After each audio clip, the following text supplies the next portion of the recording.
Berarti Iya, juga sudah punya 70%. laporan keuangan gitu. Yang diharapkan apa sih dari seminar hari ini? Boleh chat di ini ya, chat di Iya, betul. Nanti Q&A. Bapak dan Ibu silakan klik aja di chat aja Bapak. Jadi Bapak dan Ibu harapkan dalam seminar ini itu apa gitu. Tinggal di-share aja, tinggal sambil kita sapa-sapa aja di sini. Ini ada Bu Anissa juga. Halo Bu Anissa. Ada Bu Aprilia, ada Pak Ardi. Ya, silakan diisi aja di sini di chatnya.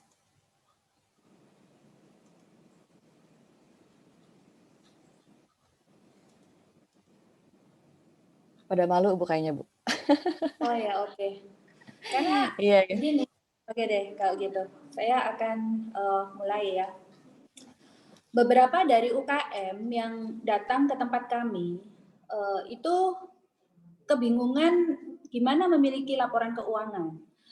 Kalau saya tebak dari pooling yang tadi kita kumpulkan, banyak dari Bapak Ibu ini kan sudah PT, tapi datang ke seminar ini untuk mengetahui langkah awal menyusun laporan keuangan. Berarti mungkin kemarin-kemarin PT Bapak Ibu ini menggunakan fasilitas pajak UMKM yang 0,5, terus nggak melakukan pembukuan, kira-kira seperti itu. Nah, isu yang banyak datang ke kami itu begitu.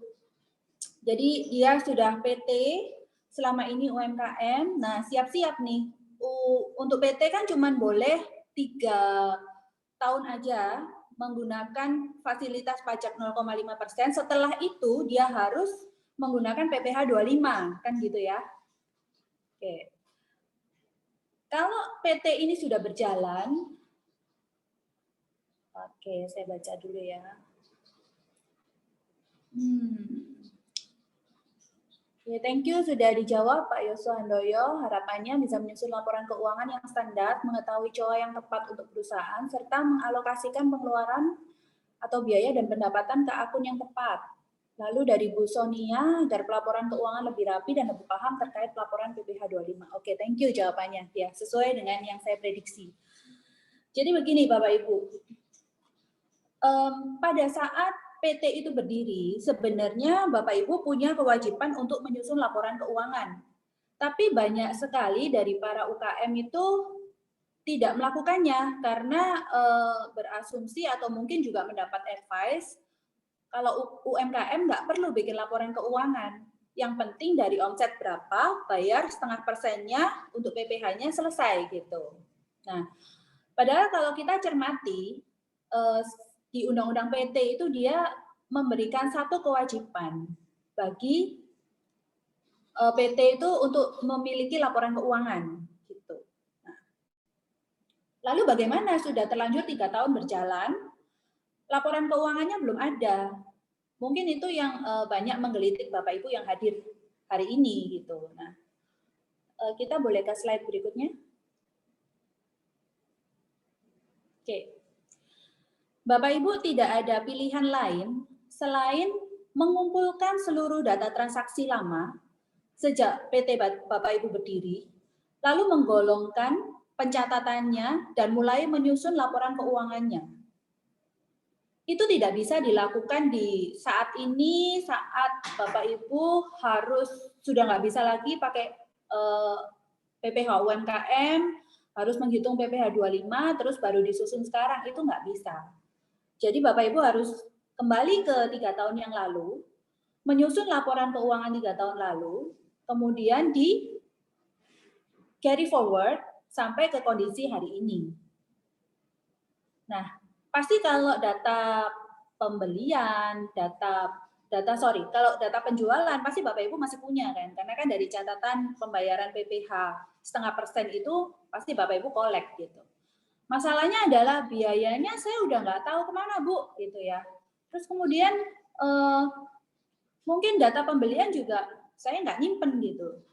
Karena selama ini memang nggak pernah dicatat, pokoknya dari omset berapa dihitung pajaknya dibayar. Gitu. Nah, kalau kondisi Bapak Ibu seperti itu, maka yang harus dilakukan adalah tracing dari transaksi keuangan Bapak Ibu.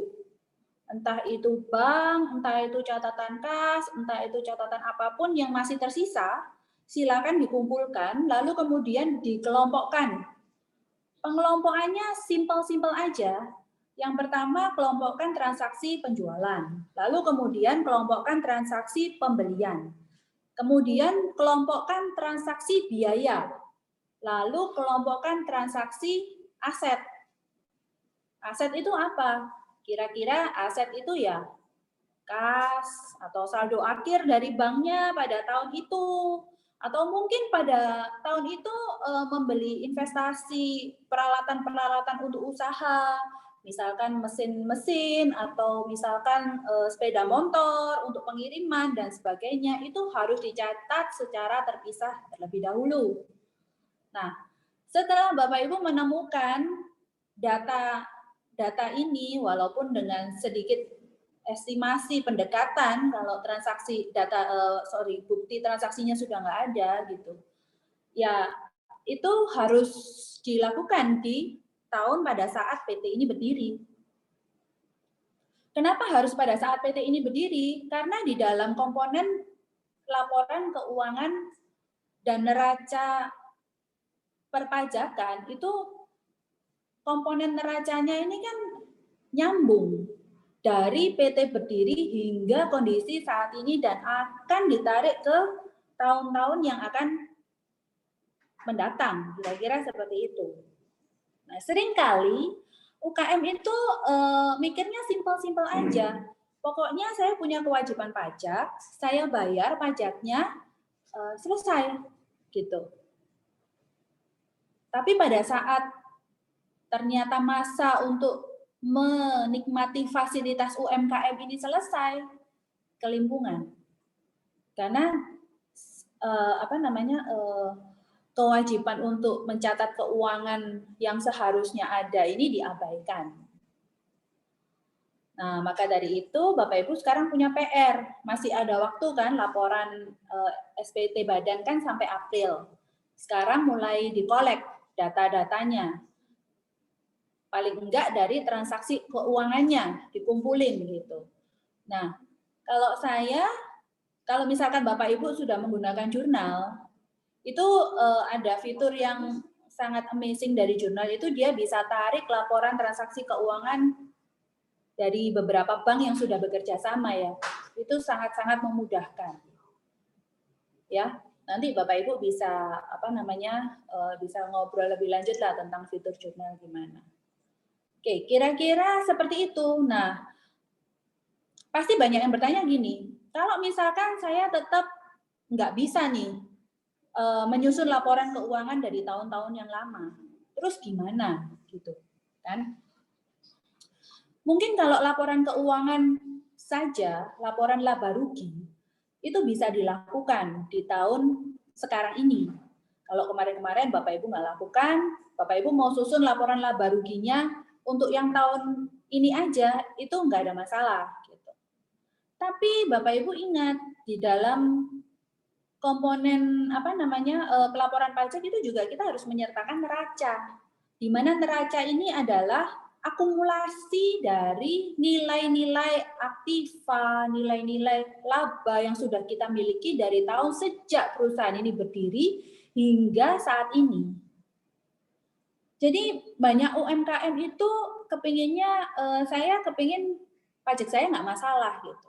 Nggak cuma UMKM lah, semua orang kepingin pajaknya nggak masalah.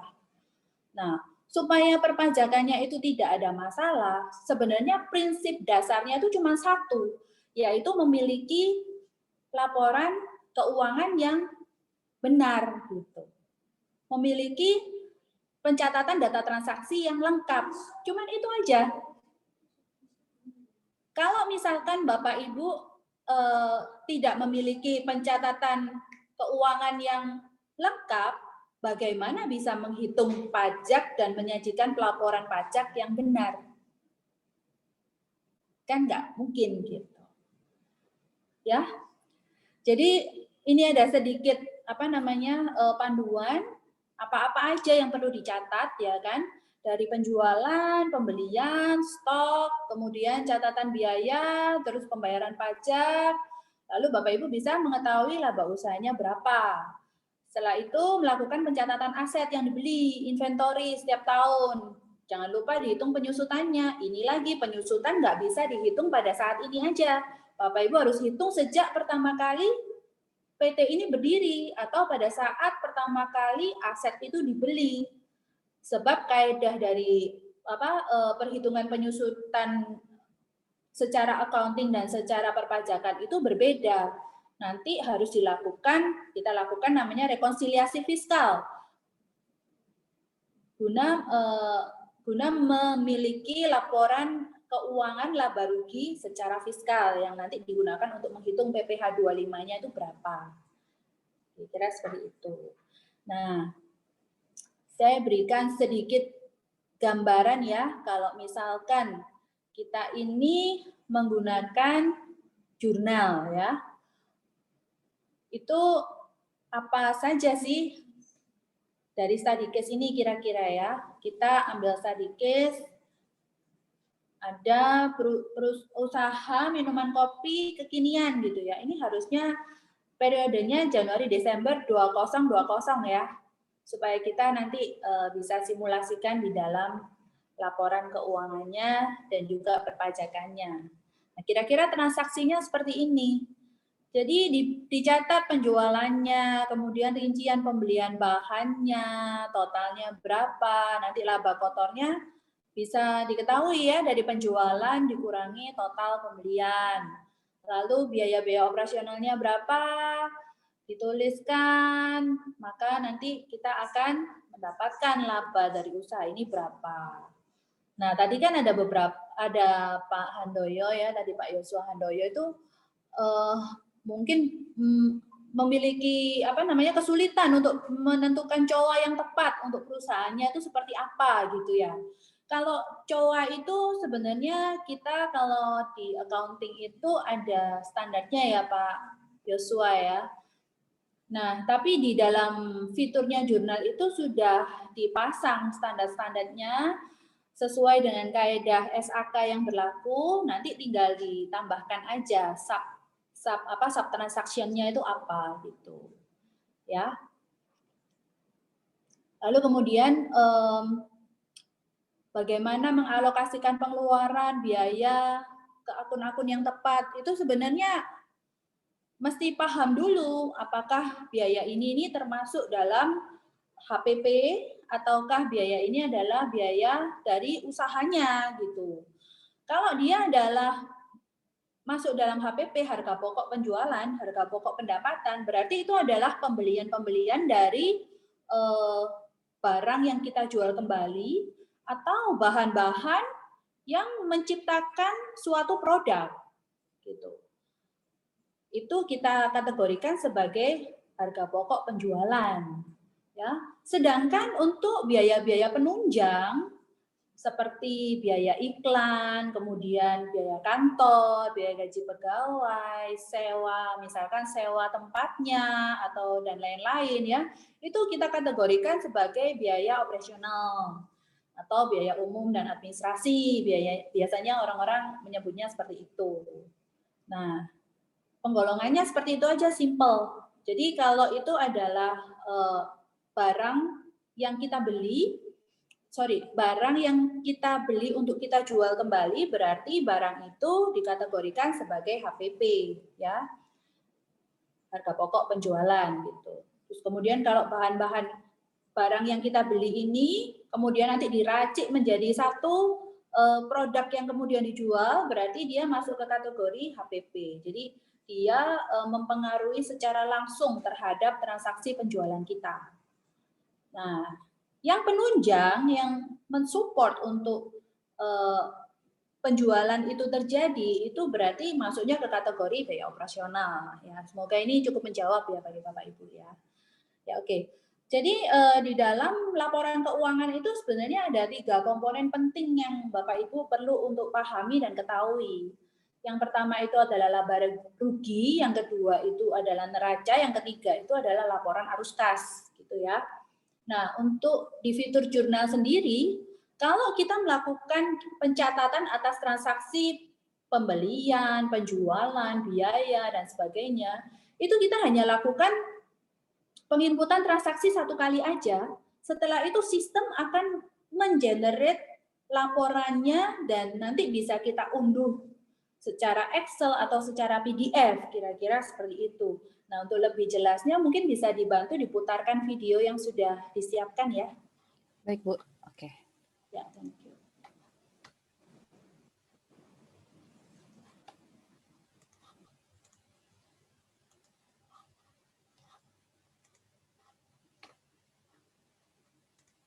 Oke, videonya aku play dulu.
Oke, kita ke slide berikutnya dulu yang laporan keuangan. Ya, thank you. Nah, jadi di dalam fitur jurnal itu sendiri ya, itu kalau kita ekspor ke PDF, ini salah satu contohnya ya, seperti dengan study case yang tadi kita angkat, itu akan muncul laporan laba rugi seperti ini. Jadi pendapatannya berapa, beban pokok pendapatannya berapa, lalu kemudian biaya-biayanya berapa, total biayanya berapa, labanya berapa. Nah, memang untuk COA seperti yang tadi kita bahas, nah di dalam jurnal sendiri sudah punya sudah dipasang standar-standarnya sesuai dengan kaidah akuntansi yang berlaku ya. Jadi kalau dia pendapatan itu di COA yang 4.000 ini, jadi sudah pasti seperti ini. Tinggal nanti bahasanya Bapak Ibu mau adjust menjadi penjualan lah atau apa itu bisa dilakukan ya. Jadi kalau COA itu kalau di jurnal sudah dipasang secara semi otomatis ya Pak Yosua ya. Dalam arti semi otomatis itu standar bakunya sudah dipasang, tinggal Bapak pilih yang sesuai dengan transaksi Bapak yang digunakan yang apa aja gitu. Kira-kira seperti itu. Nah, kemudian dari laporan laba rugi ini, nah ini yang saya katakan Bapak Ibu kalau cuma bikin tahun ini saja itu nggak ada masalah karena laporan laba rugi ini bisa dilakukan parsial gitu setiap tahun. Selama Bapak Ibu tidak punya stok ya. Kalau Bapak Ibu punya stok usaha, nah itu yang akan mempengaruhi laba ruginya juga. Kenapa? Karena stok itu nanti akan dicatat di dalam beban pokok pendapatan, di mana stok akhir dari tahun lalu akan menjadi stok awal di tahun ini. Diakumulasi, diperhitungkan berikutnya untuk tahun berikutnya. Ya kan? Kecuali kalau setiap tahun Bapak ada stok barang, kemudian dibuang atau di Lego atau dihabiskan ya. Tapi kalau misalkan stok itu masih ada, pasti kan harus dicatat dalam kondisi keuangan laba ruginya, juga dalam neracanya, kira-kira seperti itu. Jadi seperti yang saya katakan tadi, laba rugi neraca komponen laporan keuangan ini nggak bisa semata-mata langsung diciptakan di tahun ketiga atau tahun keempat pada saat Bapak Ibu membutuhkan untuk laporan pajak gitu. Laporan komponen keuangan ini harus disusun dari awal perusahaan ini berdiri. Karena apa namanya sebenarnya komponen keuangan ini kan komponen laporan keuangan ini tidak hanya untuk pemilik usaha aja ngelihat berapa laba saya, berapa kondisi usaha saya gitu. Mungkin kalau saat ini Bapak Ibu menikmati melakukan aktivitas usahanya ya, laporan keuangan ini hanya untuk Bapak Ibu, tapi pada saat Bapak Ibu membutuhkan modal yang lebih untuk berkembang lebih besar ya kan, pasti kan Bapak Ibu akan melibatkan pihak-pihak luar di mana mereka melihat kesehatan atau melihat prospek dari bisnis Bapak Ibu ini dari laporan keuangan yang Anda miliki.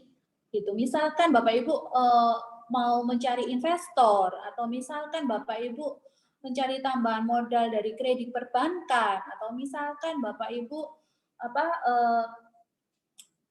mengajak teman untuk berpartner. Nah, semua itu bahasa bisnis itu adalah bahasa laporan keuangan. Ya, jadi kalau kita sudah punya perusahaan, kita sudah punya bisnis, kita harus bisa memahami laporan keuangan perusahaan kita dengan baik. Karena itu seperti inner personality dari bisnis Bapak Ibu. Gitu ya. Nah, laporan keuangan ini terdiri dari apa aja? Ada laba rugi, ada neraca. Di dalam laba rugi mencerminkan, oh apakah kondisi perusahaan saya laba ataukah kondisi perusahaan saya rugi, ya. Terus kalau rugi ini kenapa kok rugi? Apakah beban kosnya ini terlalu banyak, ataukah pegawainya terlalu banyak, ataukah ada biaya-biaya yang tidak efektif, ataukah mungkin Bapak Ibu setting harga jual itu lebih marginnya terlalu kecil. Nah, itu kelihatannya di laporan keuangan ini. Ya.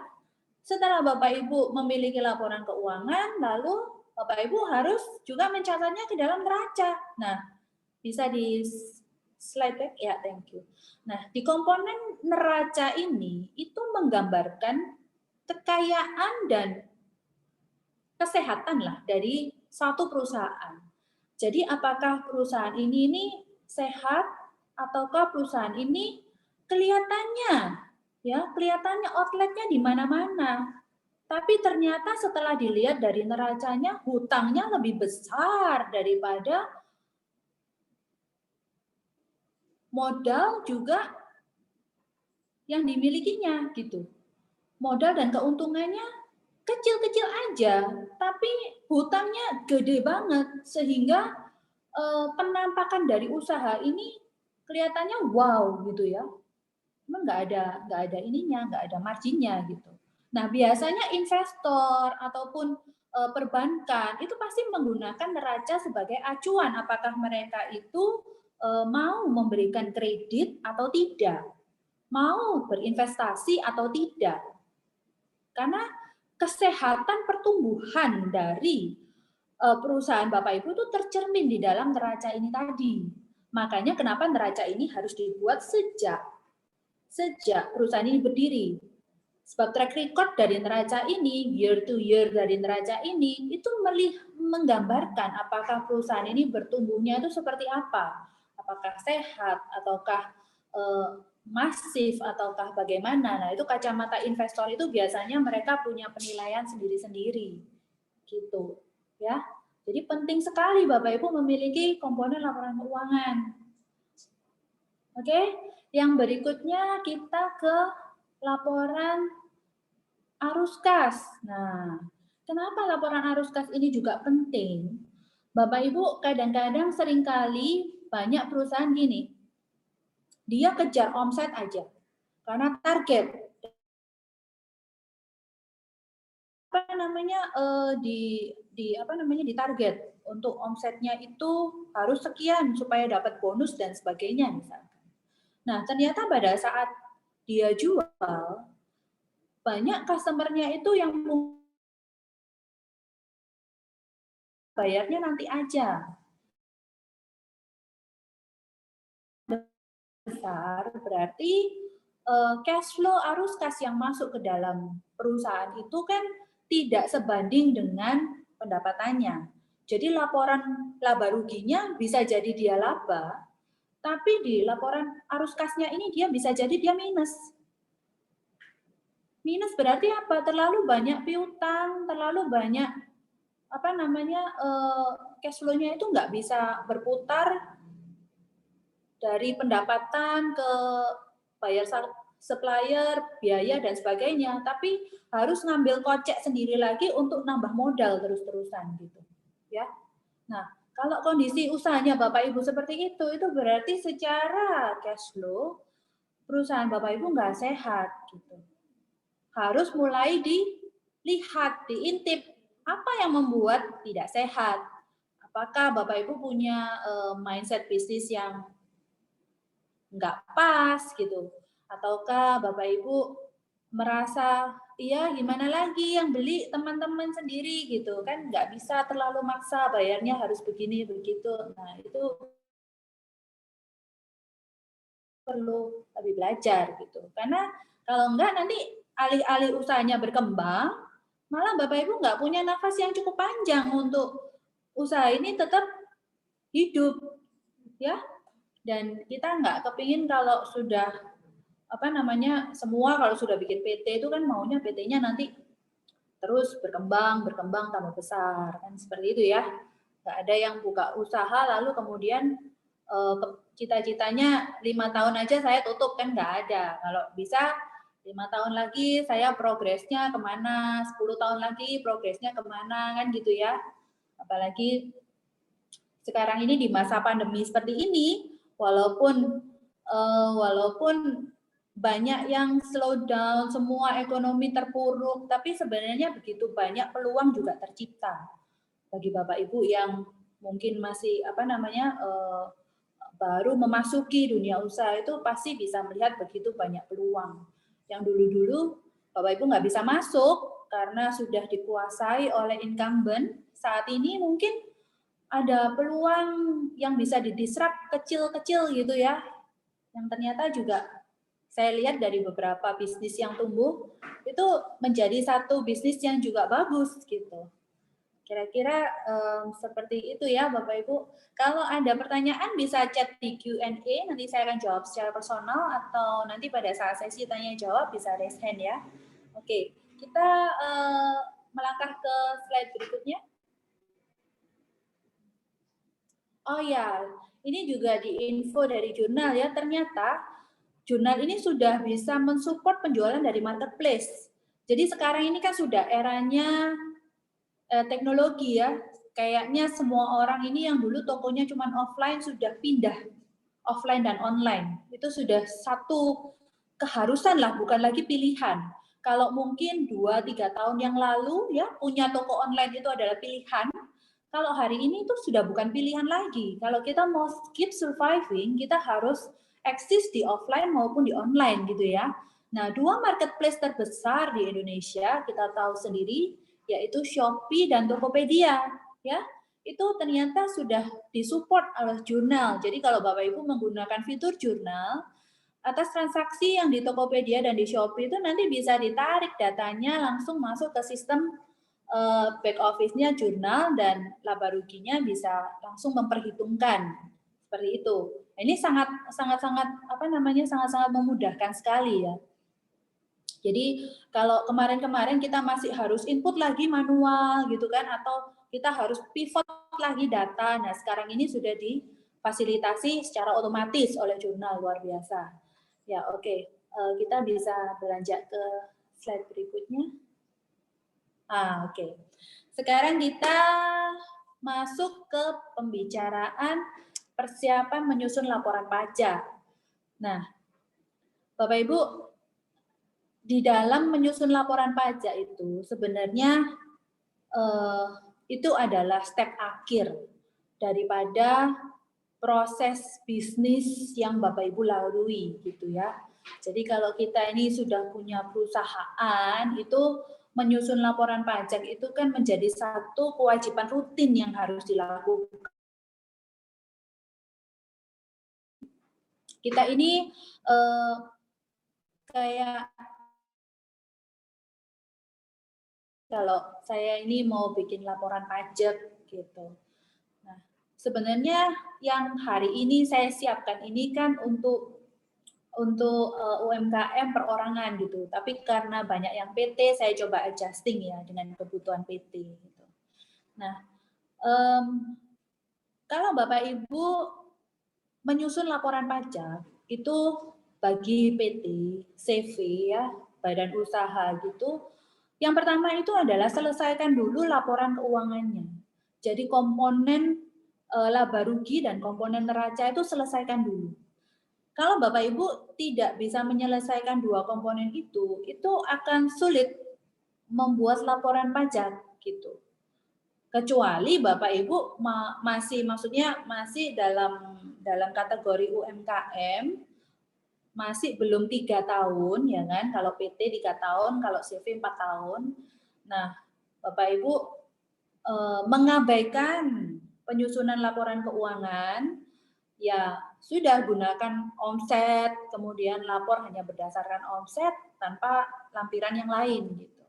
Saat ini kan memang masih dibolehkan karena memang kita sebagai UMKM itu diberikan kemudahan yang sangat banyak oleh pemerintah sampai perusahaan yang sudah tidak UMKM itu dia masih kepingin jadi UMKM gitu ya. Dia masih kepingin merasakan fasilitas-fasilitas UMKM karena begitu sangat mudahnya gitu UMKM itu. Nah, saya juga mau pesan nih, kalau dulu-dulu kita ini punya laporan pajak itu juga pilihan, boleh punya, boleh nggak punya gitu. Tapi kalau hari ini sudah bukan lagi sebuah pilihan. Kita kalau punya perusahaan itu sudah harus punya laporan pajak gitu. Kalau kita nggak punya laporan pajak yang baik, nanti akan menjadi kerikil tajam pada saat perusahaan kita sudah mulai menanjak.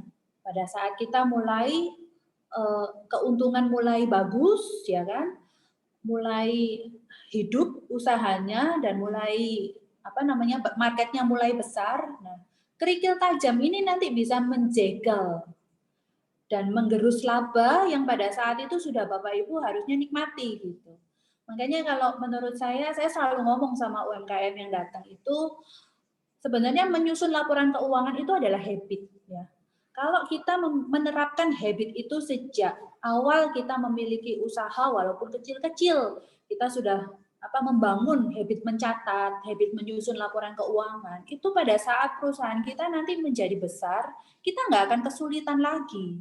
Karena kita sudah memiliki habitnya gitu, kita sudah memiliki kebiasaannya, dan kita sudah tahu bagaimana mengalokasikan budget, dan kita bisa menghitung budget untuk menyusun laporan keuangan ini berapa gitu, ya.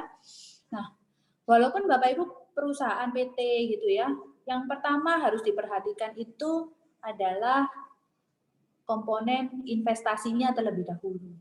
PT kan juga boleh kan deposito, PT juga boleh ikut obligasi ya. Kalau zamannya mungkin angkatannya papa saya dulu, orang nggak mau deposito, main obligasi, punya saham pakai nama PT, kecuali mereka yang sudah TBK, mereka yang sudah perusahaannya sudah gede banget gitu ya. Tapi sebenarnya nggak ada ruginya Bapak Ibu kalau misalkan deposito obligasi punya investasi itu di dalam PT Bapak Ibu gitu. Karena kalau misalkan itu Bapak Ibu tarik dulu ke pribadi, terus depositonya atas nama pribadi, nanti akan menyebabkan unbalance dari pencatatan keuangan Bapak Ibu. Ujung-ujungnya nanti pada akhir tahun kayak begini pusing sendiri gitu. Oh, ini uangnya PT kemarin saya depositoin pakai nama saya gitu. Terus gimana ini cara mengakui bunganya? Wong bukti pajak depositonya itu atas nama pribadi bukan atas nama PT, berarti kan tidak bisa dicatat di PT gitu. Sedangkan secara pribadi harta kita bertambah dari bunga deposito sendiri. Ya, itu akan menjadi unbalance yang akan bundelisasi gitu. Jadi kalau Bapak Ibu mengalokasikan investasi itu pastikan apakah investasi ini dialokasikan untuk kepentingan pribadi atau untuk kepentingan perusahaan.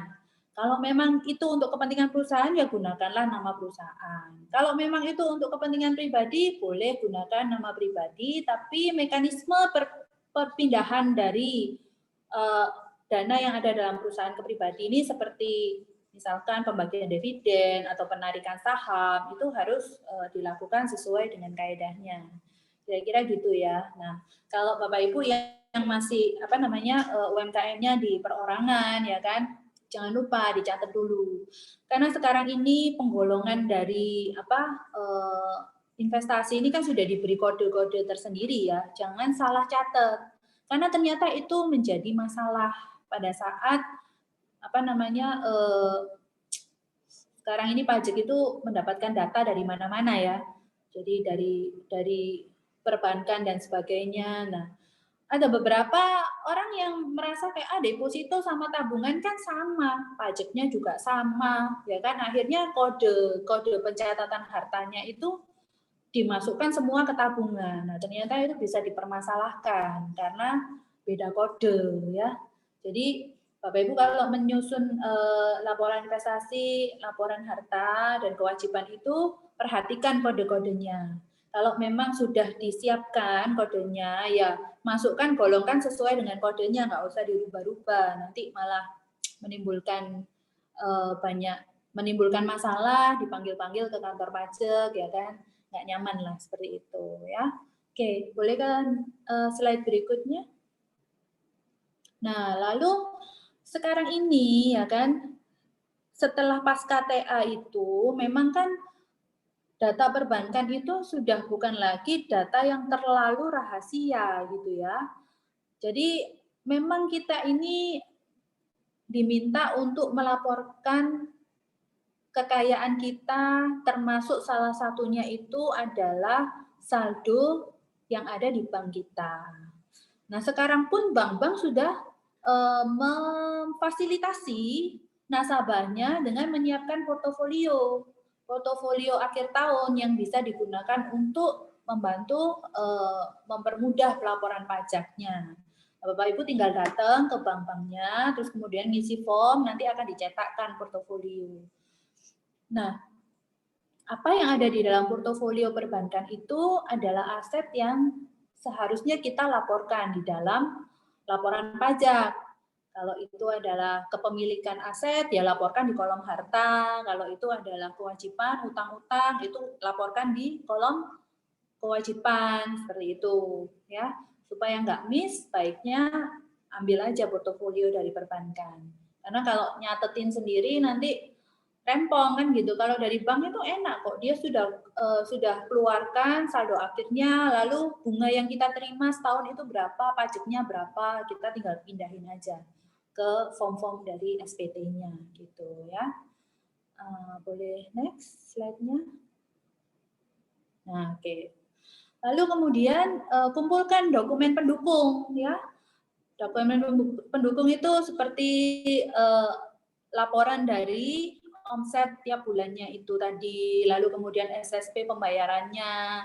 Nah, kalau Bapak Ibu menggunakan fasilitas UMKM yang kemarin pajaknya dibebaskan, ya kan, dinolkan, itu Bapak Ibu harus melampirkan laporan realisasinya gitu ya.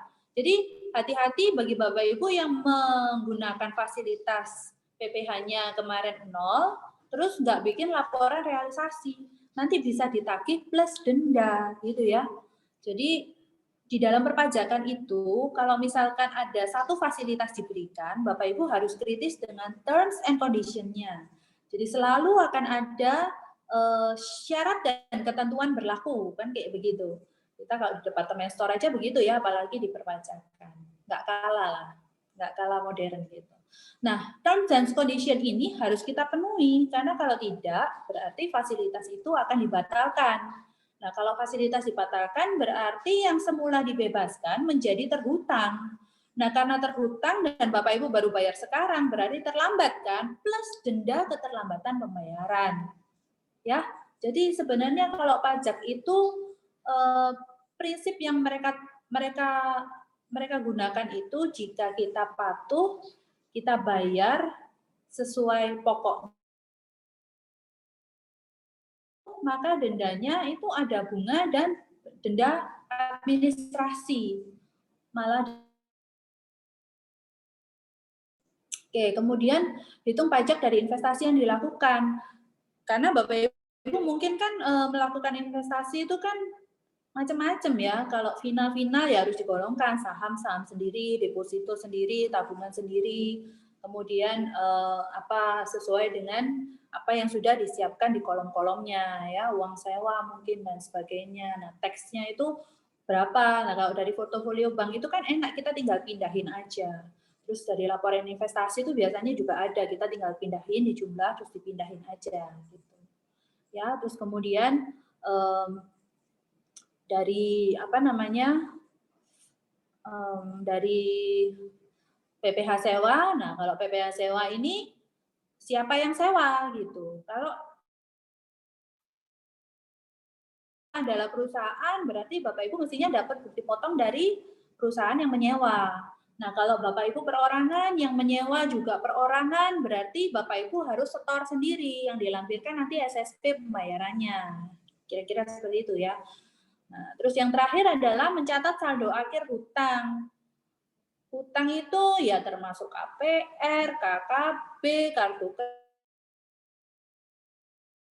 semua hutang yang diperbankan, di leasing ya. Semua sekarang yang di lembaga keuangan tuh karena mereka diberikan kewajiban untuk melaporkan ke pajak kondisi nasabahnya ya. Semua data kita ini sebenarnya sudah ada di pajak lah, tinggal bagaimana nanti pajak menggunakan data itu menertibkan masing-masing dari orang-orang atau perusahaan yang sudah punya NPWP gitu. Kata ininya tinggal tunggu tanggal mainnya lah gitu ya. Jadi nggak ada salahnya kalau sekarang, kita membangun awareness mulai sekarang, kita membiasakan diri untuk membayar pajak gitu kan, kita juga berkontribusi kepada dan bangun dengan lebih baik lah ya. Harapannya seperti itu. Oke, kita ke slide berikutnya. Nah, terus kemudian jangan lupa pastikan Evinnya ada ya dan juga aktif. Ini yang sering kali detik-detik terakhir kadang-kadang orang pusing di sini. Tapi karena sekarang kan harus Evin semua ya. Kalau kemarin-kemarin kita bisa lapor itu sambil bisa masih offline gitu kan, bisa dipostkan, bisa masih datang ke kantor pajak gitu. Nah, ke depan ini dengan teknologi yang semakin baik, pemerintah juga berbenah, perpajakan sendiri juga berinvestasi ya. Bener loh. Saya kalau ngelihat ngeri-ngeri gimana gitu. Jadi ke depan itu memang mereka akan siapkan satu sistem di mana kita sebagai warga negara Indonesia ini akan memilih untuk patuh secara sukarela. Awan gitu loh. Jadi patuh itu akan menjadi pilihan karena kalau nggak patuh itu tadi pajaknya. Kalau kita patuh secara sukarela kita cuma bayar pajaknya aja. Nah, ini desain garis besarnya dari korteks sistem dari perpajakan ini luar biasa. Ke depan itu sudah pasti akan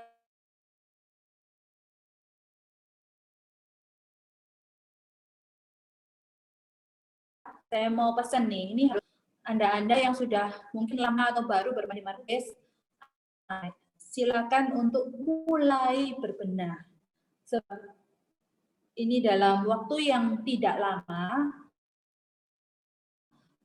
ke sana ya. Itu sudah jadi satu wacana dan target pasti dilaksanakan karena mereka memperluas basis bayar pajak. Salahnya mereka akan dapatkan datanya dari market itu. Ya, oke. Dari sini bisa di next ke slide berikutnya. Sedikit ya. Dari awal tahun ini, saya juga termasuk menanti-nanti apakah PPH, fasilitas PPH UMKM yang 100% dibebaskan itu masih diperpanjang gitu kan. Ternyata aturan yang keluar itu penegasannya hanya memperpanjang fasilitas dalam rangka penanganan COVID-19. Gitu. Pertama itu memproduksi alat kesehatan dan atau perbekalan kesehatan rumah tangga ya. Nah, alat kesehatan yang dimaksud meliputi masker bedah, alat respirator, N95, pakaian pelindung diri APD, sarung tangan pemeriksaan, ventilator, dan regen diagnostik tes untuk COVID-19 itu masih diberikan pembebasan ya untuk fasilitas PPH-nya. Berikutnya next.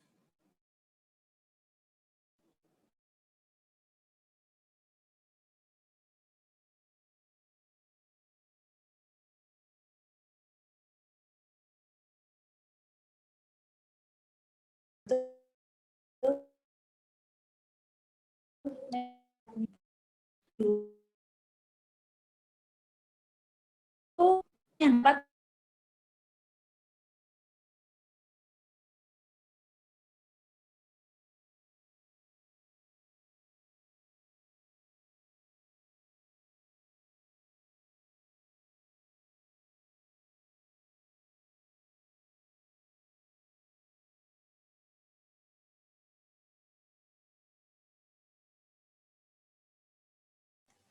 Oke, sepertinya ini koneksinya dari Bu Dwi. Ini lagi reconnecting dulu. Mohon ditunggu sebentar ya, Bapak dan Ibu, sebentar ada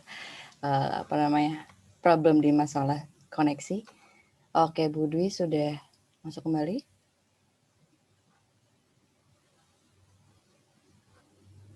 Oke, Bu Dwi. Silakan untuk dinyalakan mikrofon dan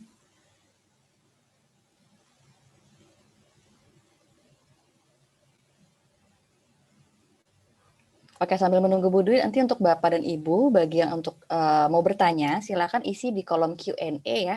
Jadi di bawah tab-nya itu ada kolom Q&A, Ibu tinggal isi aja, Ibu Bapak tinggal isi aja pertanyaannya apa saja.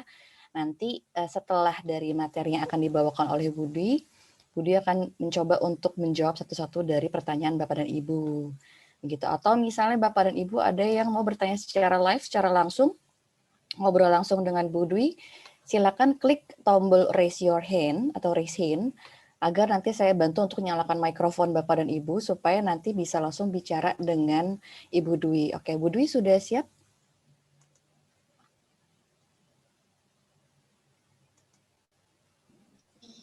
Ya, maaf saya terputus. Apakah Ya, suara oke. saya terdengar jelas? Sudah terdengar Ya. sangat jelas, Bu. Oke, silakan. Saya kembalikan ke Ibu ya, Bu ya. Ya. Oke, lalu kemudian yang slide berikutnya, fasilitas yang kedua, ya. Nah, sumbangan ya. Jadi kalau Bapak Ibu menyumbang dalam rangka memberikan donasi sumbangan dalam rangka penanggulangan wabah COVID ini, itu masih dapat memperhitungkan sumbangan ini sebagai pengurang penghasilan bruto. Berarti Bapak Ibu boleh ini bisa mengurangi laba perusahaan Bapak Ibu gitu ya. Sumbangan ini bisa dalam bentuk uang, barang, jasa, pemanfaatan harta tanpa kompensasi. Nah, tapi sumbangan ini berikan hanya kepada badan-badan yang telah memperoleh izin penyelenggaraan pengumpulan, ya.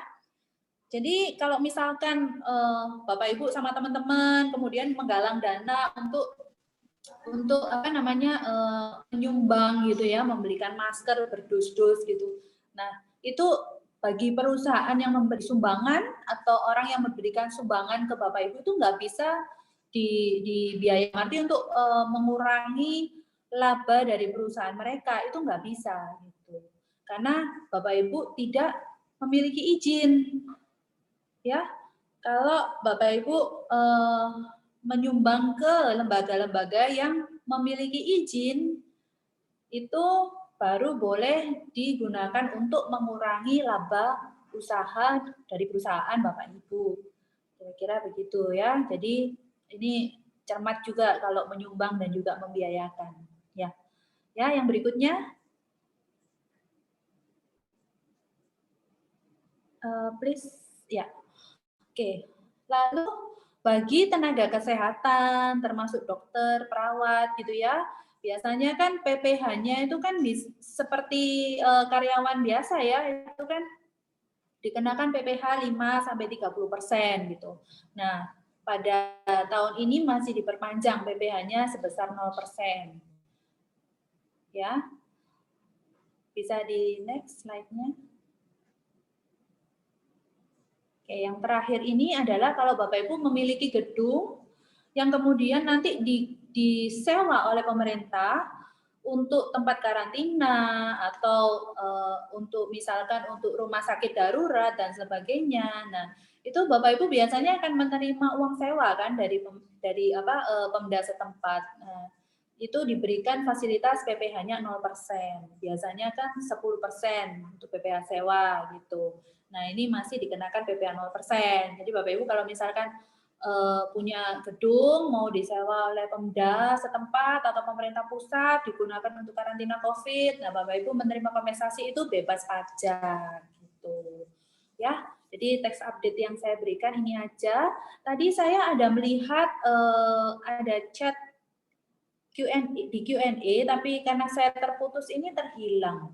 Mungkin nanti bisa dibantu dari panelis lain ya untuk share ke saya atau bagaimana? Oke, nanti Ya, setelah ini kira-kira pas sesi Q&A nanti saya bantu ya, Bu ya. ya, oke. Ini sudah selesai materi saya. Jadi kita masuk ke Q&A. Thank you. Oke. Sebelum kita masuk Q&A, jadi aku mau kasih kuis dulu nih Bu untuk Bapak peserta kita semua gitu. Jadi di sini aku akan share, Bapak dan Ibu dipersilakan untuk mempersiapkan handphone. Oke, jadi aku take over ya. Oke, Bapak dan Ibu silakan, saya persilakan untuk buka handphonenya, terus udah gitu buka browser. Nanti Bapak dan Ibu tolong langsung untuk masuk ke menti.com, input kode 4253337. Oke, jadi nanti kita akan ada kuis dulu. Kita ada kuis di sini, nanti dari pemenang, 3 pemenang itu akan mendapatkan merchandise dari Karunia Group dan dari Jurnal Bayi Makari gitu. Pastikan namanya nama asli ya. Gitu. Nanti dibantu untuk capture juga, nanti dikirimkan ke saya setelah acaranya selesai. Oke, ini sudah ada yang masuk. Oke, masih kita tunggu ya. Oke, masih kita tunggu. Nanti kita ada sekitar 5 pertanyaan. Nah, pertanyaan itu terkait dengan materi yang tadi Ibu Dwi sudah sampaikan ya. Gitu, gak jauh-jauh soal pajak dan laporan keuangan. Oke, ini udah kita masih tunggu ya. Kita ini baru 29 yang masuk. Ayo Bapak dan Ibu, saya masih tunggu. Bu Dwi, kalau mau ikutan silakan Bu Dwi dan para panelis. Biar rame. Yang masuk ke menti.com, masukkan kode 4253337. Oke, aku start ini dulu, countdown-nya dulu. Oke, 30 ya. Kita mulai aja. Oke, kita mulai pertanyaannya saja dari pertama. Nanti jadi pertanyaannya itu cepet-cepetan juga. Jadi ada poin di layar handphone Bapak dan Ibu. Begitu saya start, nanti akan keluar pertanyaan. Nanti Ibu dan Bapak tinggal pilih saja. Jadi pertanyaan adalah pilihan ganda. Oke? Oke, masih bertambah ya? Oke, kita tunggu lagi.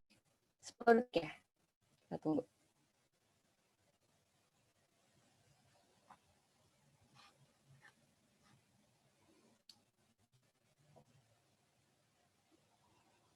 Oke, kita mulai saja ya.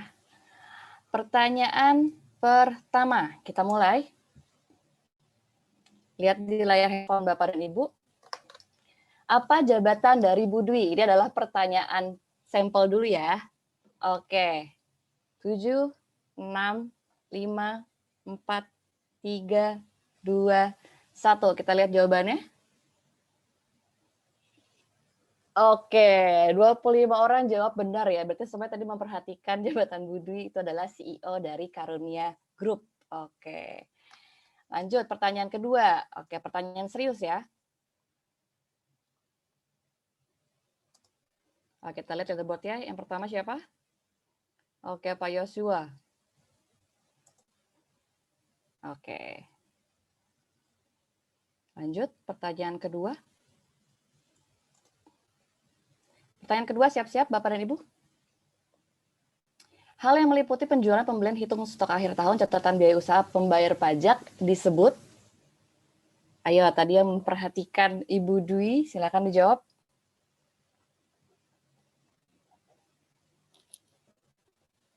Tiga, 2, 1. Oke, waktu habis. Kita lihat. Oke, oke, beda tipis ya. Tapi mayoritas menjawab benar. Jadi jawabannya adalah laporan pencatatan keuangan. Oke, kita lihat pertanyaan ketiga. Pertanyaan ketiga, siap-siap ya Bapak dan Ibu ya. Dalam persiapan menyusun laporan pajak diperlukan apa saja? Ayo, tadi yang memperhatikan. Apa saja? Silakan. Apakah A, B, C, D, atau E? 3, 2, 1. Oke. Kita lihat. Betul, mayoritas jawabannya semua benar ya. Berarti semuanya memperhatikan ya. Oke, kita lihat leaderboard-nya dulu sebelum lanjut pertanyaan selanjutnya. Kita lihat ya.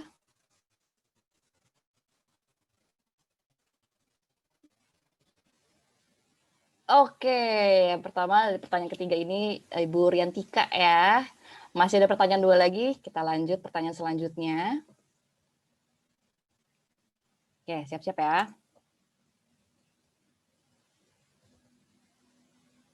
Apa kepanjangan dari EFIN? Oke, gampang nih. Electronic Finding Identification Number, Electronic Filling Identification Number, atau Electronic Filling Identification Number. 3, 2, 1. Oke, mayoritas jawab benar ya. Jadi benar adalah Electronic Filling Identification Number. Gitu. Oke, pertanyaan terakhir kita masuk.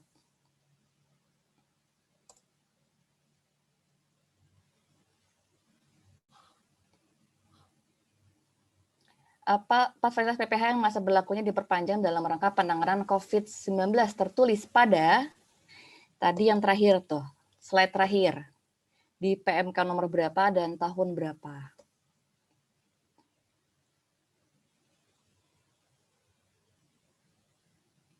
Oke, mayoritas berarti semuanya menjawab benar ya, semuanya memperhatikan Bu Dwi. Oke, kita lihat semua result ya. Total dari semuanya. Kita lihat nanti Bapak Ibu siap-siap untuk capture ya. Saya juga sambil catat juga.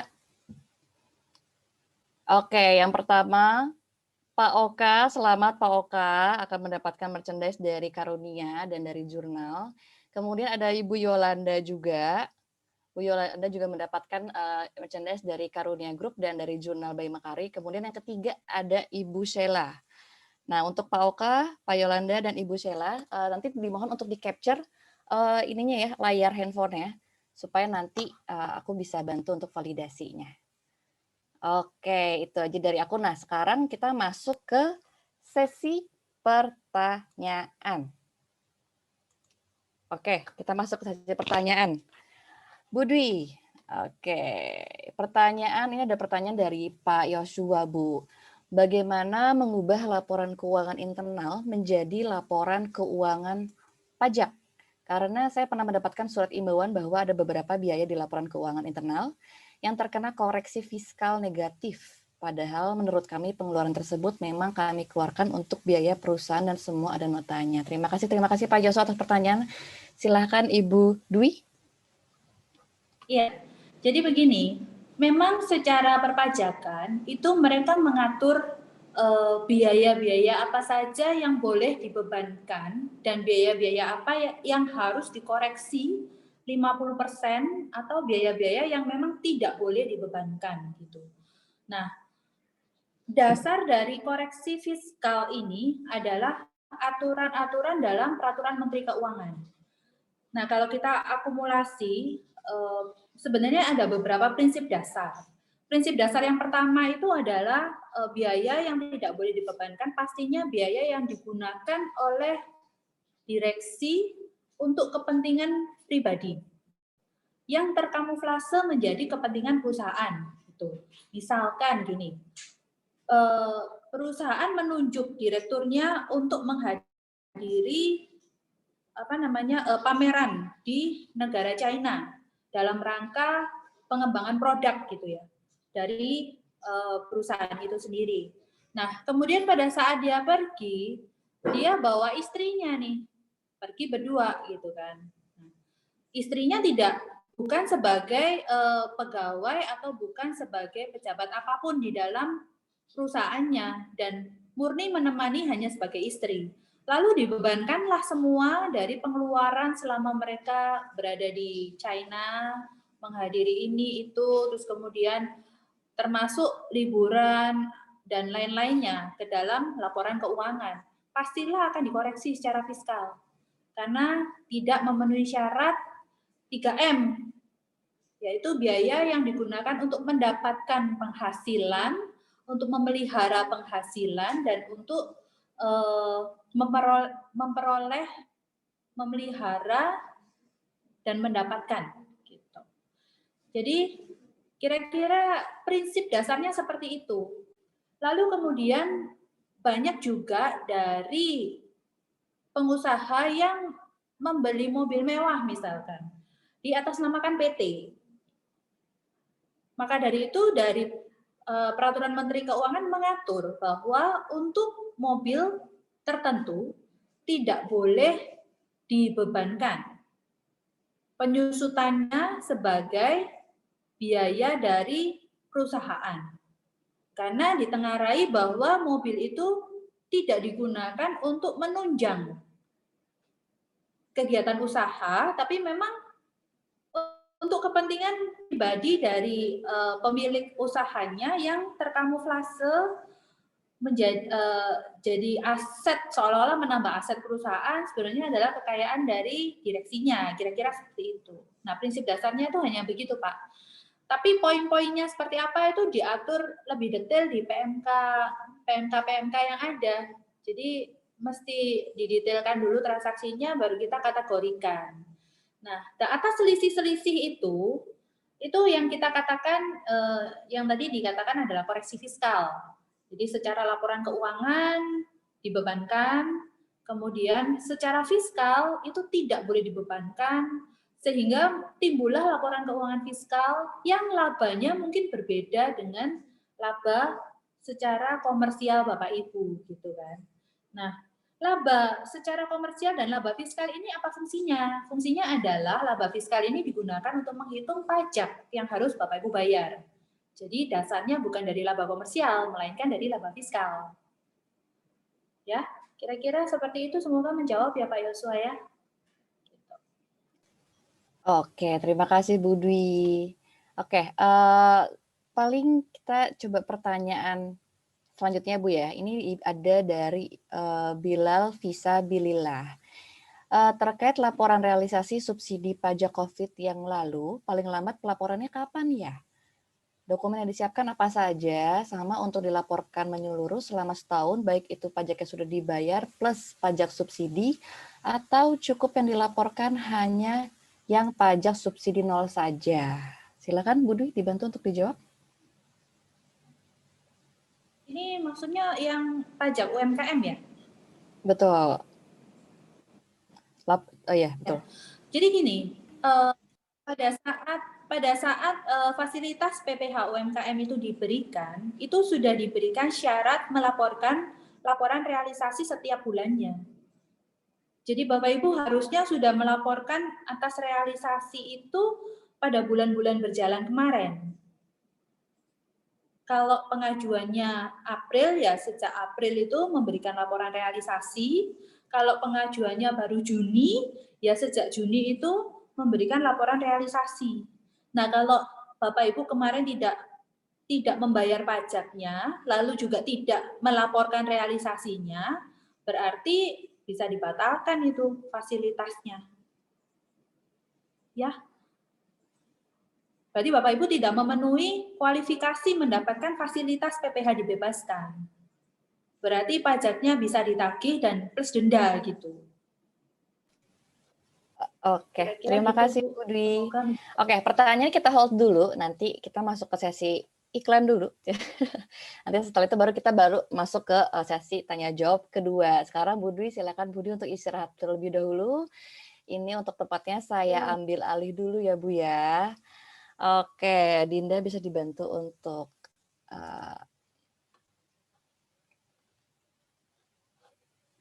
tadi untuk yang pemenangnya dari Pak Oka, Ibu Yolanda, dan Ibu Sheila, kirimkan email alamat lengkap dan sama capture layar HP Ibu dan Bapak ke nindi@makari.com untuk nanti saya validasi dan pengiriman untuk merchandise-nya. Oke, di sini saya jelaskan dulu. Tadi kan Bu Dwi pada saat presentasi study case-nya pakai jurnal ya. Di sini saya akan menjelaskan mengenai jurnal itu apa. Oke, next. Oke, perkenalkan dulu, nama saya Nindya Raharjani. Di sini saya adalah panel manager dari Jurnal Baya Makari. Jadi di sini saya adalah berpartner dengan Karunia Consulting Group untuk membantu. Jadi kalau misalnya untuk hal mengenai teknis pajak atau laporan keuangan, jagonya itu ada di Bu Karunia. dibudui gitu. Kalau misalnya untuk kita, jurnal kita hanya menyiapkan tools-nya saja untuk mempermudah pada saat penginputan datanya. Oke, next. Pertama di sini kita jelaskan dulu bahwa jurnal ini adalah salah satu produk dari Mekari. Nah, Mekari itu apa?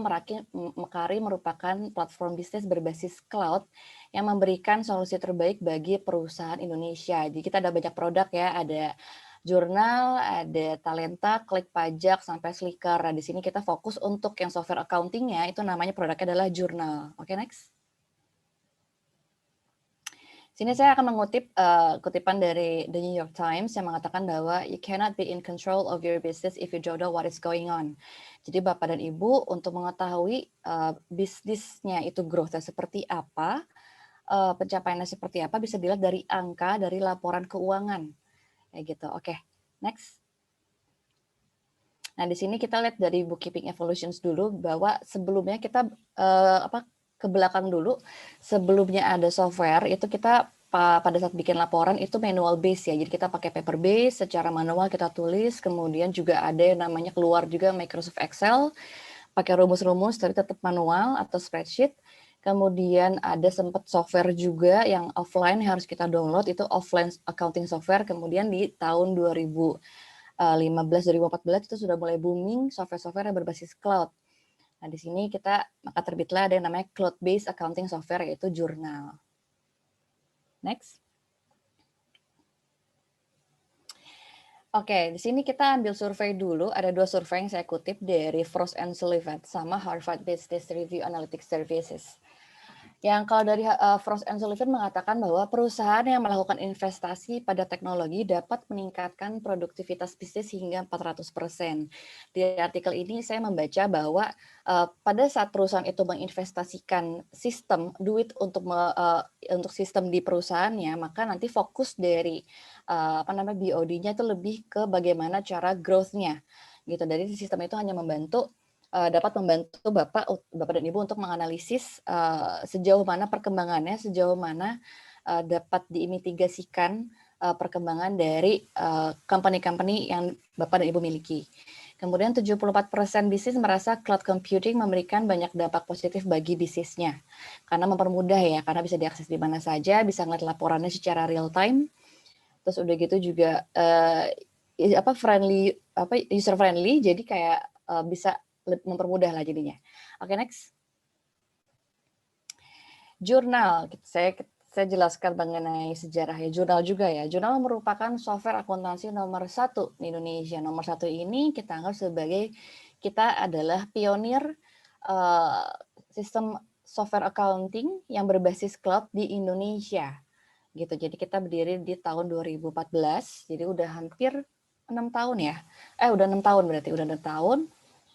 Yang dirancang khusus untuk perusahaan di Indonesia. Kenapa dirancang khusus untuk perusahaan Indonesia? Seperti yang kita tahu bahwa standar pencatatan laporan keuangan kita itu disesuaikan dari pemerintah, yaitu berdasarkan PSAK. Merupakan bagian dari Mekari, jurnal digunakan oleh ribuan perusahaan Indonesia. Sejauh ini sudah ada 15.000 perusahaan di Indonesia yang menggunakan jurnal sebagai sistem accounting mereka. Kayak gitu. Oke, next. Company point of view, benefit dalam menggunakan jurnal, seperti yang kita tahu berbasis cloud, maka aksesnya lebih fleksibel as long as Bapak dan Ibu ada internet, bisa mengakses internet, Ibu bisa akses jurnal pun di mana saja. Device-nya apa saja, dari handphone bisa, dari komputer bisa, dari laptop juga bisa, dari tab juga bisa. Kemudian untuk biaya terjangkau tanpa biaya tambahan, karena cloud system rata-rata itu bentuknya subscription, berlangganan, maka biayanya lebih terjangkau dibandingkan kalau kita harus nge-build sendiri. Kayak gitu. Perkembangan terus-menerus dari harga subscription itu sudah termasuk dengan harga maintenance dari kami. Gitu, beberapa mungkin ada yang maintenance-nya terpisah, cuma kalau dari jurnal harga tersebut udah termasuk sama PPN dan harga maintenance dari kita juga gitu. Terus yang keempat, integrasi dengan banyak partner. Karena kita cloud system, maka kita open for API. Kita bisa API dengan bank, POS, payroll, dan lain-lain. Kalau misalnya dengan bank, kita sudah ada 6 bank. Ada BCA, Mandiri, OCBC, CIMB Niaga, Permata, sama apa ya satu lagi lupa. Satu lagi Danamon. gitu. Jadi nanti kalau misalnya Bapak dan Ibu menggunakan ke-6 bank tersebut, itu bisa langsung diintegrasikan dengan jurnal supaya nanti Bapak dan Ibu rekonsiliasi transaksinya itu lebih mudah. Tidak perlu buka-buka, misalnya buka-buka klik BCA atau Mandiri Online dan lain-lain, atau tarik data dulu kemudian di-input, itu tidak perlu, gitu, tinggal dikonekin.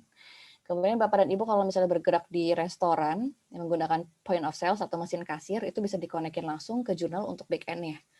Kayak gitu. Atau misalnya punya sistem lain kayak tadi yang disebutkan oleh Bu Dwi, misalnya Bapak dan Ibu itu e-commerce, kayak gitu. Ada online shop, jadi kayak mau dikonekin sama e-commerce juga, itu bisa sama jurnal. Jadi benar-benar untuk integrasinya sangat mudah.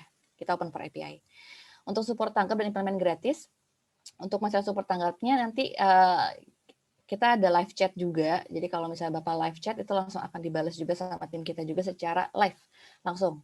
Untuk keamanan juga tidak perlu diragukan, kita sudah ISO 2700001, itu setara dengan keamanan bank, that's why 6 bank tersebut yang tadi saya sebutkan itu mau bekerja sama sama kita, karena keamanan kita standarnya sama dengan keamanan bank. Oke, next, Dinda.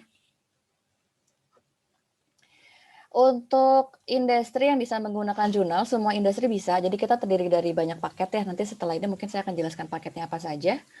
Jadi setiap paket ini akan disesuaikan dengan industri-industri Bapak dan Ibu, perusahaan Bapak Ibu, mau itu retail, manufacture, kontraktor mungkin, restoran, e-commerce, gitu, oil and gas, semua bisa pakai jurnal sesuai sama fitur-fitur yang Bapak dan Ibu gunakan nanti yang dibutuhkan. Next. Nah, ini tadi saya sebutkan, di sini kita ada 4 paket, ada Starter, Pro, Enterprise, dan Enterprise Plus.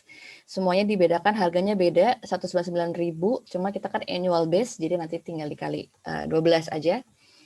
Nanti bisa lihat ke Starter, Pro, Enterprise, dan Enterprise Plus bedanya apa. Biasanya kalau misalnya Starter itu digunakan untuk services, gitu, kayak misalnya desain atau konsultan. Nah, kalau misalnya Pro biasanya dipakai untuk trading dengan toko yang hanya satu. Enterprise bisa digunakan untuk F&B. Enterprise Plus bisa digunakan yang lebih advance lagi seperti manufacturing, kontraktor, atau misalnya commodity. Gitu. Nanti untuk detailnya bisa dilihat juga di website kami di www.jurnal.id di bagian pricing-nya untuk detail fiturnya. Oke, next. Oke, di sini aku tunjukin klien-klien kita siapa aja. Di sini yang di layar Bapak dan Ibu bisa lihat, ini adalah perusahaan-perusahaan partner kita yang menggunakan jurnal sebagai sistemnya mereka, gitu. Jadi mulai dari F&B, terus udah gitu dari service, Kumon itu kan service, kemudian ada kalau misalnya untuk manufacturing dan trading itu ada UH Milk Candy dengan Men's Republic juga, itu ada manufacturer juga, Bahasa Bujangan, terus untuk fintech kita ada Dokter Rupiah juga, gitu. Next lagi untuk contohnya lainnya. Nah, di sini juga kita juga kerjasama juga, klien kita juga dan partner kita juga, ada Relief juga, ada Segar Loka, semuanya ini yang support jurnal semuanya. Jadi mereka back end-nya semuanya menggunakan jurnal.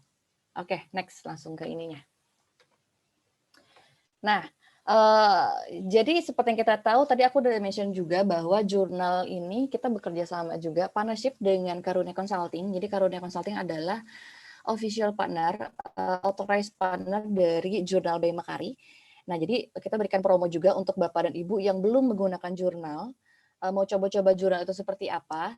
Ini saya tunjukkan, jadi pada saat Bapak sign up jurnal, Bapak masukkan kode referral, ini silahkan di-capture aja, ada referral KM137NAL. Nanti begitu Bapak masuk, itu mendapatkan free 30 hari trial. Jadi dapat 30 hari untuk trial ya. Jadi kalau misalnya sign up sendiri tanpa promo code, di kita default-nya itu adalah 14 hari, tapi kalau misalnya Bapak dan Ibu pakai promo code ini, Bapak dan Ibu akan mendapatkan free trial 30 hari, dan nanti apabila Bapak langsung mau subscribe selama 1 tahun akan mendapatkan diskon juga 25% untuk 1 tahun dengan menggunakan promo code ini. Gitu. Nah, paling setelah ini sambil nanti Bapak Ibu capture aja, jadi supaya nggak lupa promo code-nya apa. Nah, kita langsung masuk ke sesi tanya jawab juga ya, tanya jawab sesi kedua. Oke, tanya jawab sesi kedua. Oh, Bapak dan Ibu kalau misalnya mau bertanya soal produk jurnalnya juga silahkan isi aja di pertanyaan. Nanti ada, kalau misalnya dari sisi produk jurnalnya ada saya sama Adinda yang akan bantu untuk menjawab. Gitu. Oke, pertanyaan. Bu Dwi, sudah bisa? Ya, silakan. Oke, Bu Dwi, ini ada pertanyaan lagi nih, Bu. Nah, kita masuk ke sesi pertanyaan yang kedua. Oke, ini ada dari Anonymous. Anonymous dari peserta kita nggak boleh sebut namanya. Bagaimana perlakuan perpajakan di tahun 2021 yang di tahun 2019 masih UMKM dan di 2020 omset di atas 4,8 juta. Itu bagaimana Bu jadinya perlakuannya? Iya. Jadi UMKM itu memang dibatasi sampai dengan omset 4,8 M. Kalau Bapak Ibu sudah lebih dari 4,8 M itu kategorinya sudah bukan lagi UKM, bukan UMKM. Pasti ada fasilitasnya, tapi fasilitasnya tidak sebanyak UMKM, pastinya begitu. Nah, kalau sudah omsetnya di atas 4,8 M, mau bentuk usaha apapun, Bapak Ibu sudah wajib untuk menyelenggarakan pembukuan, nggak bisa ditawar, itu aturannya gitu. Lalu kemudian menghitung PP-nya, itu sudah nggak lagi pakai yang setengah persen, tapi dari laba pembukuan yang dilakukan tadi, ketemu laba usahanya kan, laba usahanya itu kemudian dilakukan assessment untuk koreksi fiskal, ketemu laba fiskal, baru dari laba fiskal ini dikenakan tarif yang saat ini berlaku 22%. Ya, tarif ini nanti di tahun 2022 akan turunkan menjadi 20%. Saat ini masih 22%. Nah, untuk PPh 22% ini pun masih ada fasilitas sesuai dengan Undang-Undang PPh pasal 31E, yaitu kalau omsetnya di atas 4,8 tapi di bawah 50 miliar, itu ada sebagian dari laba dikenakan PPh 50% dari tarif yang berlaku, berarti 11%. Sisanya kena 22%. Perhitungannya ada caranya sesuai dengan proporsi dari laba berapa yang kena 11%, lalu sisa labanya kena 22%. Kira-kira seperti itu. Ya, semoga menjawab. Oke, semoga menjawab. Terima kasih Bu Dwi atas jawabannya. Jadi kalau misalnya masih ada yang mau bertanya, kita masih ada waktu juga pertanyaan. Silakan Bapak dan Ibu isi saja langsung di kolom Q&A. Kita juga buka juga nih, kalau misalnya Bapak dan Ibu mau untuk konsultasi, kita berikan juga free consultation untuk 10 pendaftar pertama. Jadi hanya dari total yang mendaftar hari ini, kita hanya berikan 10. Jadi Bapak dan Ibu kalau misalnya mau daftar one-on-one consultation, itu langsung sekitar 45 menit langsung dengan Ibu Dwi. Silakan isi form di bit.ly/konsultasi bisnis 2021. Ini aku chat di kolom chat ya. Jadi nanti Bapak Ibu silakan isi, ini cepat-cepatan juga, jadi kita hanya ngambil 10 pendaftar pertama yang akan ikut konsultasi bisnis. After dari event ini, baru nanti akan kita jadwalkan kapan saja. Jadi nanti yang 10 itu yang akan kita kontak, 10 pendaftar pertamanya, untuk mendapatkan free consultation, one-on-one consultation bersama dengan Ibu Dwi dari Karunia Consulting. Oke, sambil nunggu juga Bapak dan Ibu, ada pertanyaan lagi kira-kira? Saya ingatkan lagi untuk ininya bit.ly/konsultasi bisnis 2021. Ini udah aku chat di kolom message ya. Kayak gitu. Untuk Pak Oka, Ibu Yolanda, dan Ibu Stella, terima kasih sudah saya terima emailnya. Nanti setelah ini akan saya balas emailnya untuk konfirmasi kembali. Oke. Bu Dwi, ada mau tambahan lagi nggak Bu nih untuk materinya? Mungkin pesan-pesan untuk, kan ini awal-awal 2021 nih Bu, karena kita kondisikan kita belum kembali normal 100% ya Bu ya. Gitu, mungkin ada kayak saran untuk Bapak dan Ibu kita nih, yang peserta kita, yang punya usaha, ya gimana caranya supaya di 2021 itu lebih rapih gitu untuk pajaknya dan lain-lainnya. Ya. Ya, sebenarnya memiliki laporan keuangan itu adalah habit ya. Jadi kalau saya boleh saran, tanamkan habit ini sejak dini supaya Anda itu terbiasa yang pertama, lalu yang kedua juga berikutnya setelah Anda cukup fasih itu bisa mendelegasikan pengerjaan menyusun laporan keuangan itu kepada staf gitu. Nah, kalau kitanya nggak fasih, gimana kita bisa mendelegasikan ke staf, kan? Nanti stafnya salah, kita juga nggak ngerti, gitu. Terus kemudian yang ketiga, itu adalah sekarang ini kan sudah era teknologi. Saya cukup yakin banyak dari Bapak Ibu yang juga mungkin memiliki program gitu ya. Semua program itu pasti punya karakteristik. Jadi pilih sistem yang cocok dengan karakteristik Bapak Ibu gitu. Pilih sistem yang memang bisa mensupport, tidak merepotkan Bapak Ibu, pastinya seperti itu.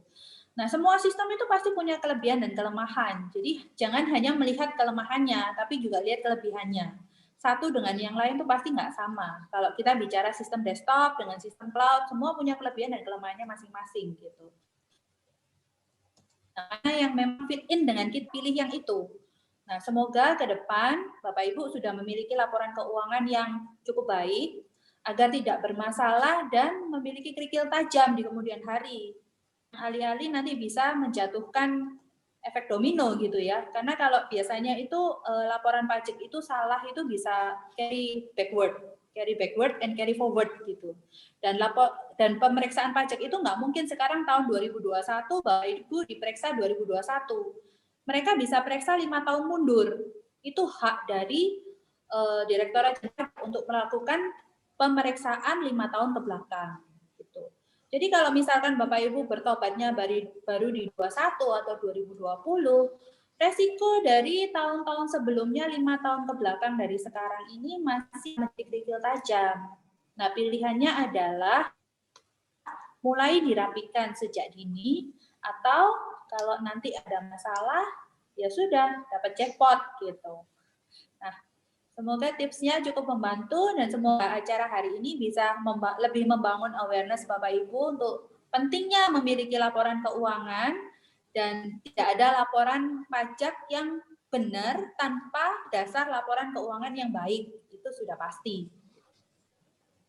Ya, Bu Dwi, ini ada yang tanya soal SPT nih Bu.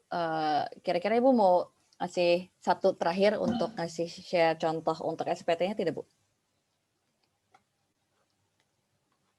SPT pribadi atau SPT badan ya? PPh wajib pajak orang pribadi. Jadi ada bertanya untuk PPh bedanya tuh apa dari PPh wajib pajak orang pribadi sama untuk yang PPh badan.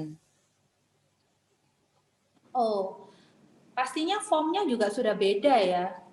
Dan cara pengisiannya juga beda. Informasinya kurang lebih lah ya kalau informasinya. Tapi yang kemarin kita siapkan kayaknya memang yang untuk orang pribadi ya. Bisa di-share nggak apa-apa, Lydia? Boleh, boleh. Ini aku coba share juga ya. Ada 2, Bu. Jadi ini. Udah terlihat ya? Ya, ini yang untuk orang pribadi. Agak blur ya. Oh ya? Blur ya? Coba aku. Blur ya.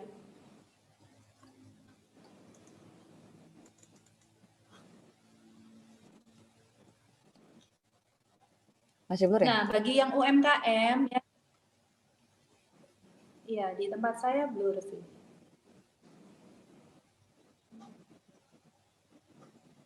Atau mau dibantu share? Oke, ada bisa bantu share? Dari sini bisa?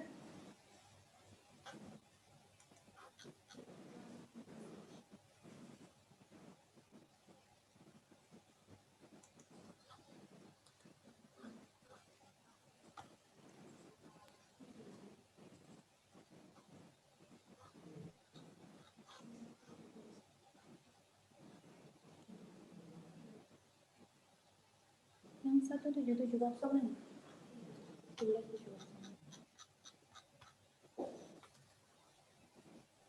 Oke, sudah dibantu oleh Baika ya. Oke, itu udah jelas. Nah, oke. Kalau Bapak Ibu adalah wajib pajak UMKM yang perorangan pribadi ya, berarti yang disilang di atas ini adalah pencatatan. Ya, tahun pajaknya pasti 2020 untuk laporan nanti, periodenya ya periode Januari 20 sampai Desember 20. Lalu kemudian diisi data-datanya sesuai dengan kolom yang ada.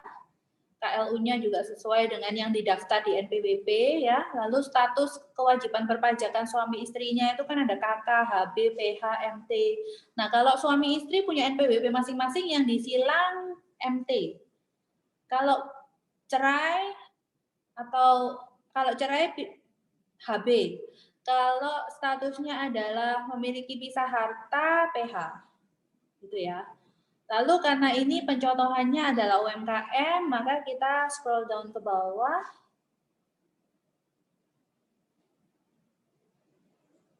Bawah lagi. Terus.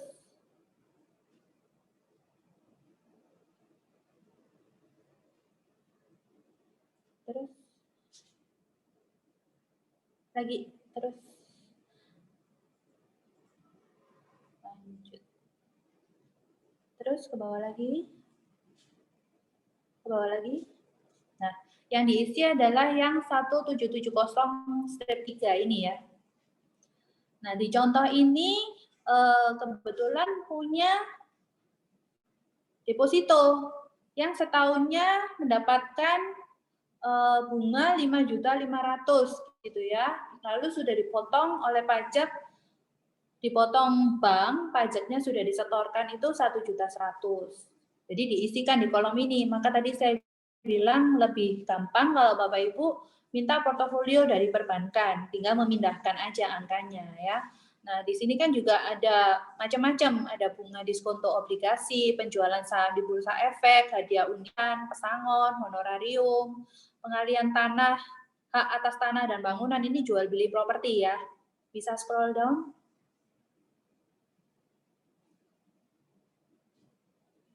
Nah, stop. Atas lagi. Atas lagi. Atas lagi. Atas lagi, hop. Ya. Yang tengah dari ini ke bawah ya. Nomor 8 ke bawah itu. Ya, ini macam-macamnya. Nah, lalu penghasilan Bapak Ibu yang tadi bayar PPh-nya 0,5% itu dirangkum, dicatat di nomor 16, penghasilan lain yang dikenakan pajak final dan atau bersifat final. Ya. Nah, kalau Bapak Ibu punya istri yang dia bekerja di perusahaan itu juga, tapi catatannya hanya satu perusahaan ya, itu sifatnya juga final, nanti dicatat di yang nomor 15 itu. Kalau NPWP-nya jadi satu. Kalau NPWP-nya pisah ya nanti pencatatannya beda. Lalu kemudian dividen, kalau punya PT bagi dividen, maka dividen yang diterima oleh masing-masing pemegang sahamnya wajib untuk dicatatkan di nomor 14. Ya. Terus kemudian karena di Evin kita kemarin coba, itu pada saat kita mengisi bruto dari penghasilan pajak final ini, yang nomor 16 ini, otomatis pajak yang di sisi kanan ini dia menghitung sesuai dengan tarif yang berlaku 0,5%. Maka atas selisih dari kalau Bapak Ibu menggunakan fasilitas PPh itu dibebaskan, nah, jadi berapa pajak yang dibebaskan itu nanti dipindah ke bagian B, nomor paling bawah. Tolong di scroll down. Ya, penghasilan lain yang tidak termasuk objek pajak. Karena sudah ada peraturannya di PMK 86 kalau nggak salah, itu atas pajak yang dibebaskan ditanggung pemerintah itu tidak termasuk objek pajak. Ya. Lalu kemudian scroll down lagi ke bawah. Lagi ke bawah. Nah, di kolom 704 lampiran 4 ini yang saya tadi katakan bahwa kita harus mencatatkan harta pada akhir tahun dan juga kewajiban pada akhir tahun. Hati-hati dalam mencatatkan harta dan kewajiban, karena seberapa penambahan dari harta yang Bapak Ibu catatkan, itu akan menjadi satu dasar analisa penghasilan yang Bapak Ibu laporkan itu apakah sudah sesuai atau nggak sesuai gitu. Biasanya dari sisi Ditjen Pajak akan memiliki satu analisa kewajaran dari aspek penambahan harta terhadap penghasilan yang dilaporkan gitu. Makanya kalau Bapak Ibu kayak punya deposito gitu ya, itu kan pajaknya sudah final, sudah bank sudah setorkan ke pajak, itu sudah tidak ada pajak lagi yang terhutang, tidak ada lagi pajak yang perlu kita bayar. Kita perlu melaporkan aja. Jadi kita baiknya kita laporkan, jangan tidak dilaporkan. Karena kalau nggak dilaporkan nanti jadi masalah. Nah, lalu salah satu dari harta ini kita catatkan ekuitas di nomor 5. Ekuitas nilainya 268. Nah, tadi kalau kita lihat dari contoh yang saya angkat study case kita di jurnal, kita mendapatkan laba. Setelah laba itu ditambahkan dengan modal awalnya, itu adalah nilai dari ekuitas ini yang kita catat di nomor 5. Nah, kira-kira seperti itu. Scroll down lagi ke bawah. Itu bawahnya dari pencatatan harta adalah kewajiban atau utang, ya. Jangan lupa dicatatkan dengan benar supaya nanti analisa, karena dari Direktorat Jenderal Pajak kan melakukan analisa by system ya. Mereka kalau nggak balance itu dari pelaporan Bapak Ibu ini masuk ke sistem, kalau nggak balance nanti akan ada kayak ada kayak tandanya gitulah. Nggak balance tuh biasanya nanti dikasih surat gitu ya. Terus Oke. sudah Udah ya Bu itu ya. aja Oke. India. Terima kasih Bu Dwi. Udah penutupan tapi aku tadi nanya lagi. Makasih Bu Dwi. Kita udah masuk ke penutupan nih Bu. Jadi saya mau terima kasih ke Bu Dwi dan tim Karunia Consulting atas waktunya sudah membawakan materi yang sangat bagus ini, sangat bermanfaat ini untuk seluruh peserta kita juga, para pengusaha juga, seluruh ada di sini ada beberapa juga yang sudah user jurnal juga. Jadi mereka semakin yakin ya dan semakin rapih jadinya. Jadi untuk seluruh update soal pajak juga tadi sudah dijelaskan secara garis besar. Nanti kalau misalnya untuk detailnya nanti akan tergantung dari yang pendaftaran dari konsultasi bisnis online ini ya, nanti one-on-one dengan Ibu Dwi. Terima kasih Bu Dwi atas materinya, sangat terima kasih. Terima kasih juga untuk Bapak dan Ibu yang telah hadir. Semoga webinar kali ini dapat bermanfaat untuk Bapak dan Ibu supaya nanti ke depannya pada saat pengisian laporan SPT perusahaan di tahun ini tidak salah ya Bu ya. Jadi udah ada antisipasinya di bulan Januari ini mumpung masih ada waktu. Karena di bulan April ya Bu ya untuk SPT badan ya. April untuk badan, April untuk perorangan Maret gitu. Ya, jadi untuk SPT badan April, perorangan Maret. Jadi take note kita masih ada waktu juga untuk kalau perorangan kita masih ada waktu 2 bulan untuk merapihkan data-data, mempersiapkan data-data ya Bu ya. Terus nanti kalau untuk yang badan juga kita masih ada waktu juga 3 bulan. Lumayan lah jadi persiapannya. Udah bisa ancang-ancang. Oke, paling itu aja dari aku, Nindya Raharjani dari Jurnal BM Mekari, Adinda juga dari Jurnal BM Mekari, Ibu Dwi dari CEO dari Karunia Group. Sini juga ada Mbak Eka dan Mas Pak Tevi yang sudah membantu untuk berjalannya webinar ini. Terima kasih untuk Bapak dan Ibu, sukses selalu, sehat-sehat selalu ya. Terima kasih. Kita undur diri.